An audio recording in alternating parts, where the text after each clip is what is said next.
Hi everybody, you join us today for a 2-theme special. It's the best 22 movie part 2s featuring 2 Halloween part 2s. Me and this guy are going to be talking about all these different films.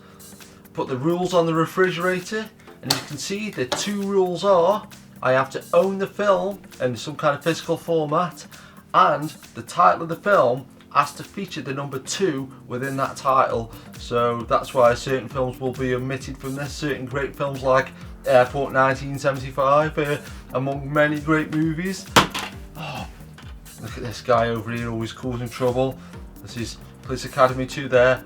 First assignment. See what they did there. A lot of people hate sequels, or a lot of people think they're pretty stupid.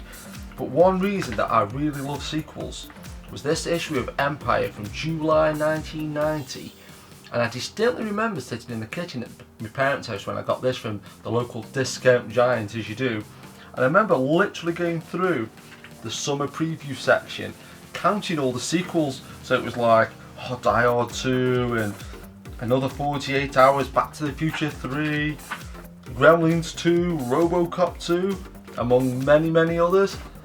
But in the classic tradition of Eurovision, we're going to just blaze through the first 12. This is numbers 22 to 10. Like I say, we've got Police Academy 2 there. Classic movie. Oh, not on broccoli. I've lived that long now. All my favourite films are racist. Got Lady and the Tramp 2. A World Without Fences. Enough reason for it being in the charts. Crocodile Dundee 2. Jaws 2. Psycho 2. Speed 2. A lot of people think I might take the mixed Speed 2 being in there. But just the pure audacity of doing Speed 2 on a boat, it's a disaster movie, and UB40 and Fergie from the Black Eyed Peas are the house band. Oh yeah. Cannonball Run 2, Frank Sinatra's last film, Exterminator 2, Karate Kid 2, The Reason Why I Want to Go to Okinawa, and Joe Berlinger, famous documentary filmmaker, who's done like the Metallica documentary and the Banana Hands guy. Wow, man, look at those mitts! Man, it's like grabbing a bunch of bananas. Motivational speaker, who's done this documentary on Netflix, but done Blair Witch 2. And actually, can you believe as well, we live in a world where these 2 things exist. John Carpenter's Halloween 2 and Rob Zombie's Halloween 2. This is the most mental thing ever. A sequel to a remake, which is a remake of a sequel. Crazy. Now let's get on to the top 10.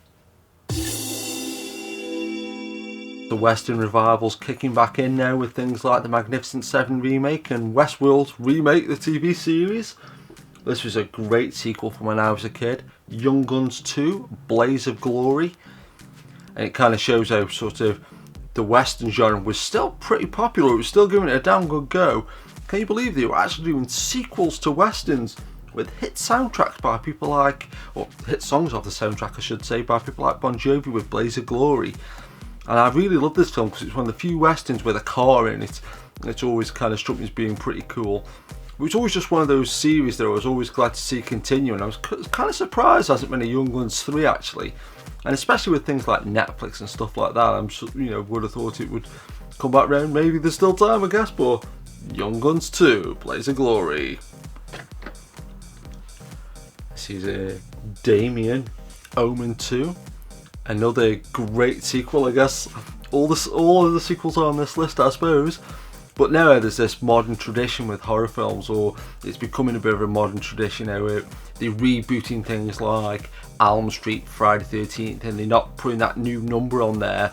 But talk about having your cake and eating it. This is Damien, Omen 2, not Omen 2. Omen 2, Damien. And there's a great scene in this though where, because Damien's got all these special powers, he knows when all these events happen, so they try and quiz him out and stuff like that. Probably one of the best scenes in the movie and one of the best scenes in horror movies. Omen 2. Airplane 2, the sequel. I watched this film more recently, talking about things like Netflix. And for years and years I thought it was kind of inferior to Airplane. And I guess most films are. But I was genuinely surprised how funny it was. Like the bit where they pretend to shoot Scraps the dog, and he just like laughs and stuff. Like they all laugh, and the dog comes back to life. And one of my favourite scenes out, it's becoming literally an iconic scene to me, is well, William Shatner's like saying to him, he sees these computers with the lights blinking in and out of sequence, and he goes, make a blink in sequence. But there's a really good part where I really like, where he's like, it's blinking and beeping and flashing and buzzing, and loads of times when my phone beeps with like Twitter updates and things like that and email notifications, I keep thinking of that scene. Like, it's like, oh my god. That was number 8. This is number 7. And this almost pains me to say it. This is dangerously classy for me. Cue the Who the Hell Cares graphic. But anything from 1974, I've always got a soft spot for. Who the hell cares? This is 1974's The Godfather Part 2, the very first sequel to win a Best Picture Oscar. I tried to watch it years and years ago, and just could never get into it. Put it on a few weeks ago. Absolutely brilliant. Great all the way through. And like Sky Cinema always used to say, we call classics for a reason. This is number 6. Probably the best exploitation film title of all time. Tobe Hooper's The Texas Chainsaw Massacre Part 2. Dennis Hopper there as the sheriff. Great lighting design of Namland. Jim Sido returning. Absolutely brilliant film. Open at number 1. Rock on, Texas Chainsaw Massacre 2. Now we're getting really serious into the top 5. This is Rambo First Blood Part 2. Screenplay by Sylvester Stallone and James Cameron. Probably up there in my mind with Commando is one of the best action screenplays. It just starts with an explosion, rockets along, mentions things like the Expendables, boxes of J&B in there. What more do you want? This is a bit of a wild card really, and I'm sure some people might go, that should never have been in here, but it's a sequel to a documentary. It is a year and a half in the life of Metallica, continued, part 2, and it's really cool because it's got like Metallica, Donington covering all the live stuff they did. The first part is doing the recording of the Black Album and stuff like that. And you see videos for like Wherever I May Roam, and you see a one part where they're backstage at the Freddie Mercury concert, Slash, Axl Rose and Tony Iommi all backstage, Metallica. And now this is a film where a lot of people might think I'm taking the mick this being in here, but is Arthur 2 on the Rocks. And I've got a really soft spot for this film. I think just because I used to see loads of trailers for it on videos when I was growing up, and you know the tagline, like, you know, sort of like, you know, sort of, what is the tagline? Hey brother, you've got a spare 75 million. That always used to be on loads of the trailers, and just this subtitle On the Rocks and things like that. And who doesn't love seeing Dudley Moore getting drunk and playing the piano? Arthur 2. And now we've saved the best 2 for last. Beverly Hills Cop 2 by Tony Scott. Probably, in my mind, maybe not a better film than the original, but definitely easy to get into. A great, like, almost greatest hits movie. All the jokes hit, all the songs hit, sound sync projectons.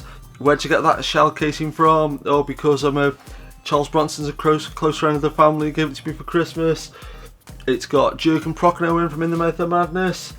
Beverly Hills Cop 2. And probably the best movie sequel of all time, and I think the only one in this chart that's on DVD. It is Die Hard 2, Die Order. The last film of the Sort of Savoy, and an amazing film set at Christmas, and it's awesome. It's got the great line in there about where's your badge? No, it's on its way to Cleveland. But yeah, Die Hard 2, and there's 22 films that if you can track them down, check them out, you'll probably enjoy it. And we'll see you in the sequel, and keep it locked.